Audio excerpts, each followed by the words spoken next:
வணக்கம். நான் மணிமாறன். மகிழினி. பறைக்கும் எனக்குமான உறவுங்கிறது சிறு வயதிலிருந்தே இருக்கு. வெளிப்படையா சொல்லணும்னா மரண வீடு தான் எனக்கான பள்ளிக்கூடமா இருந்துச்சு. அங்கிருந்து தான் கலையை நான் கற்றுக்கொண்டேன். முன்னோர்கள் அனுபவமும் கொண்டாடுற மாதிரி இல்லை, என்னுடைய அனுபவமும் மகிழ்ச்சியானதா இல்லை. அப்போ சாவுக்கு இசைக்க வேண்டாம், கூடுதலா சாராயம் குடித்து இசைக்க வேண்டாம் அப்படிங்கிற ஒரு முடிவுக்கு வர்றோம். இந்த எண்ண ஓட்டத்தின் ஊடே தான் புத்தர் கலைக்குழு அப்படிங்கறத ஒன்னு ஃபார்ம் பண்ணும். முழு நேர தொழிலா இதை எடுக்காதீங்க அப்படின்னு வலியுறுத்துறோம். ஒரு பகுதி நேரமா எப்படி மரமேற கத்துக்கிறோம், வண்டி ஓட்ட கத்துக்கிறோம், அப்படி கலையையும் கத்துக்குவோம். அப்ப பறைய அடி அடின்னு சொல்லும் போதே படிப்படின்னு வலியுறுத்துறோம்.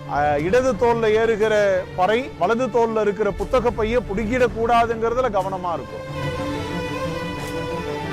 ஆனா கடலூர்ல ஒரு நிகழ்ச்சிக்கு போகும்போதுதான் நான் பறை காட்சி அடிக்க போகும்போது அடிக்க வேணான்னு ஊர் மக்கள் வந்து திரண்டு நிப்பாட்டுறாங்க. ஏன் எதுக்குன்னு கேட்டா இதை இங்க அடிக்க கூடாது அப்படின்னு சொல்றாங்க.